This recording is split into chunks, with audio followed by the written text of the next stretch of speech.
Hello everyone, it is Brandon from the Fly Shop, and if you're watching this, you've recently purchased one of our interior stillwater fly tying starter kits. So congratulations on that and welcome to fly tying. Yes, it can be a little intimidating to start, but hopefully the kit as well as these videos will make it a little easier for you.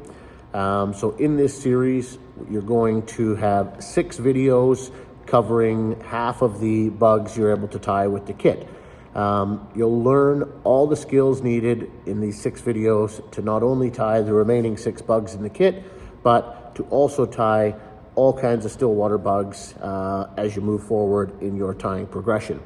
If you feel confident after tying these 12, head over to the Fly Guys channel. I have tons of videos that have been put up over there, and you can have all kinds of patterns to help you succeed out on the water. So without further ado, let's head over to the vise and let's spin up some bugs. Okay, let's tie the burnt back scud. Now you can, if you'd like to, you can use a bead on this pattern for some added weight. This one I'm tying beadless, just so we have at least one pattern in the bunch that doesn't have a bead. So the other thing you can do is, if you like the look of a beadless pattern, you can always get some lead-free wire and wrap that on the hook shank prior to your tying your thread in, and then that will add some weight as well. So there are more ways to weight a hook than just a bead. So I'm just kind of dressing this hook shank here, and this is a pretty simple one, but like the others, it still catches fish. So just remember, flies don't have to be complicated to catch fish. So I've got the UV straggle here, and this is the olive. So I'm just going to capture this in right at the very back of that hook bend back there. So we'll get that tied in with some nice wraps, and then bring everything forward, and then I usually stop about a half a hook eye or a hook eye away from the eye of the hook there. And now it's a pretty simple game. We're going to just wrap this up, and we want one turn right next to the other. And then once I get just past the midpoint, I'm going to go back on top of it. This is just kind of building up that scud look. And then back forward again. And then once I'm up at the hook eye, I can capture that with some nice tight wraps.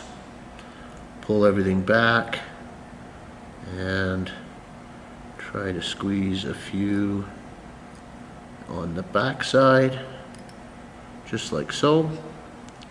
Then we can come in with some scissors, get nice and close there if you can, trim out any stragglers, and then we'll just use the thread to build a little olive head on the fly, and then we can go straight into a whip finish.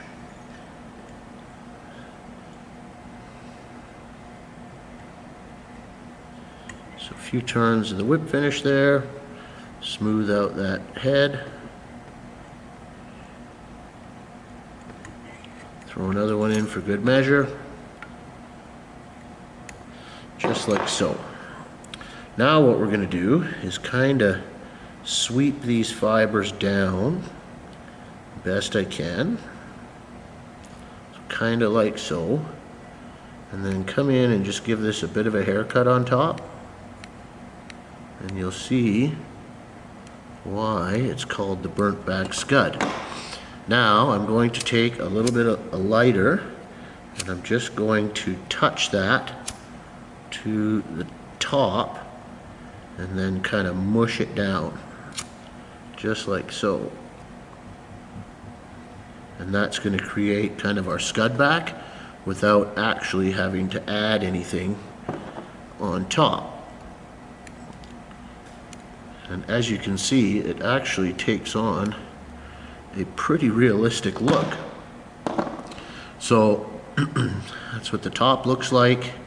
Lots of legs, a little bit of flash, but again, just because patterns are easy to tie doesn't mean they catch any less fish. This thing crushes, and you can see why. It looks very much like a little scud, and then has a little bit of flash to make it stand out in the crowd.